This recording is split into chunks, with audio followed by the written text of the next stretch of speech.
ચાલો આજે એક મસ્ત સફર પર નીકળીએ, એક મોટરની અંદર વીજળીની સફર. ક્યારેય હું વિચાર્યું છે કે પેલી સ્વિચ દબાવીએ છે ત્યારે જે વીજળી મોટરમાં જાય છે એનું ખરેખર થાય છે શું? ચાલો ને આજે આ મોટરની અંદર જઈને પાવરની આખી સફરને સમજીએ, એકદમ શરૂઆતથી લઈને છેક એના અંત સુધી. સવાલ બહુ સીધો છે. મોટરમાં જે વીજળી જાય છે એ બધી ક્યાં જાય છે? આપણે તો એમ જ માનીએ કે જેટલો પાવર આપ્યો એટલું કામ થયું. પણ શું ખરેખર એવું હોય છે?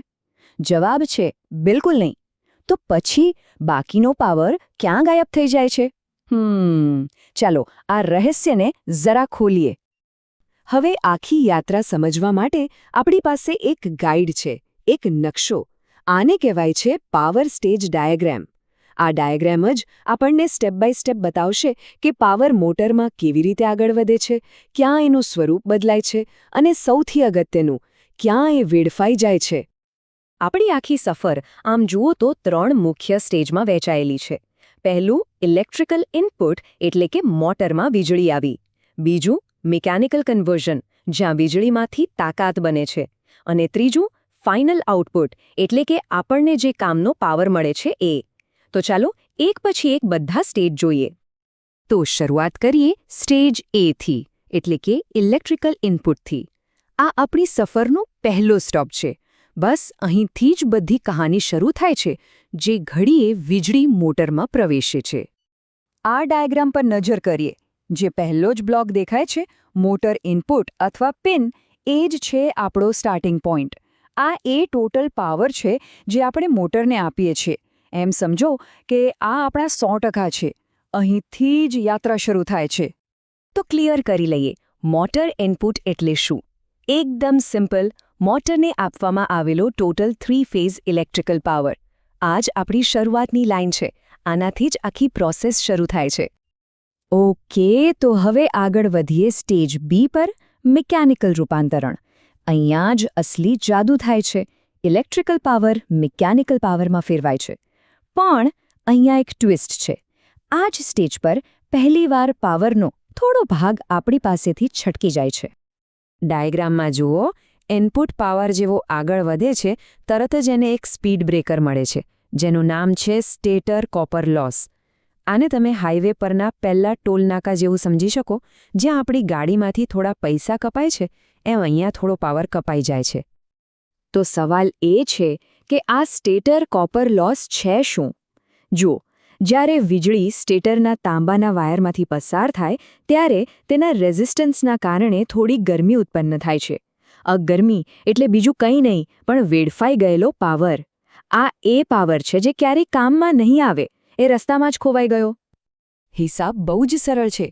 જે ટોટલ પાવર આવ્યો હતો એમાંથી હા કોપર લોસને માઇનસ કરી દો, અને જે બચ્યું એને કહેવાય ગ્રોસ મિકેનિકલ પાવર. મતલબ કે પાવરનો પહેલો ઘટાડો અહીં થઈ ગયો. તો આ ગ્રોસ મિકેનિકલ પાવર એટલે એ પાવર જેણે સફળતાપૂર્વક ઇલેક્ટ્રિકલમાંથી મિકેનિકલ સ્વરૂપ લઈ લીધું છે. પણ હા, એક વાત યાદ રાખજો, આ આપણો ફાઇનલ આઉટપુટ નથી. આપણી સફર હજી ચાલુ છે. અને હવે આપણે પહોંચી ગયા છીએ આપણી સફરના છેલ્લા સ્ટેજ પર, સ્ટેજ સી એટલે કે અંતિમ મિકેનિકલ આઉટપુટ. અહીં આપણને એ પાવર મળશે જેનું આપણે ખરેખર કામ લેવાનું છે. પણ ડેસ્ટિનેશન પર પહોંચતા પહેલાં હજી થોડા લોસ ચૂકવવાના બાકી છે. અહીં આપણો જે ગ્રોસ મિકેનિકલ પાવર છે એને હજી 2 નુકસાનનો સામનો કરવો પડે છે. પહેલું છે મિકેનિકલ લોસ, એટલે કે ઘર્ષણ અને હવાના અવરોધને કારણે થતો વ્યય. અને બીજું છે એક્સાઇટેશન લોસ, જે રોટરને ચુંબકીય બનાવવા માટે વપરાય છે. આ બંને પણ પાવર ખાઈ જાય છે. ફરીથી હિસાબ એકદમ સિમ્પલ.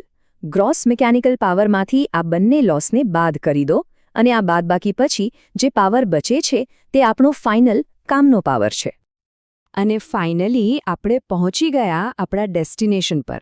મોટર આઉટપુટ કે પછી પોર્ટ, આ એ નેટ મિકેનિકલ પાવર છે જે મોટરના શાફ્ટ પર મળે છે. આ જ એ અસલી તાકાત છે જેનાથી પંપ ચાલે છે, પંખો ફરે છે કે કોઈ મશીન ચાલે છે. તો પાવરની આ સફર અહીં પૂરી થાય છે.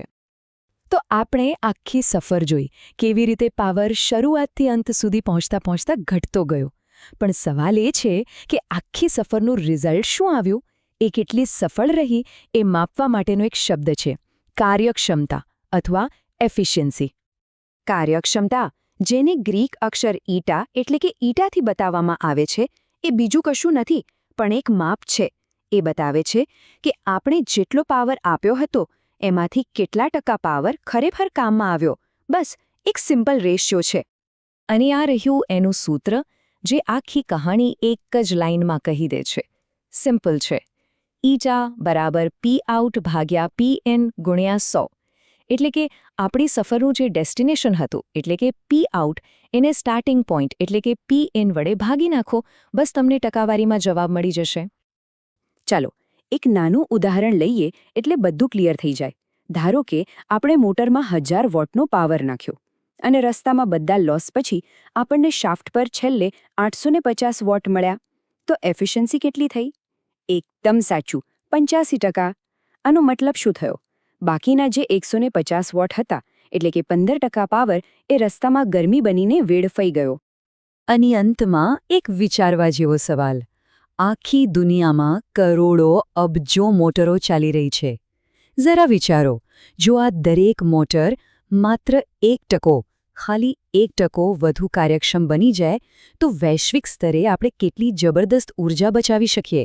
આ એક નાનો ટેકનિકલ કોન્સેપ્ટ આપણા આખા ગ્રહ પર કેટલી મોટી અસર કરી શકે છે એ ખરેખર વિચારવા જેવું છે.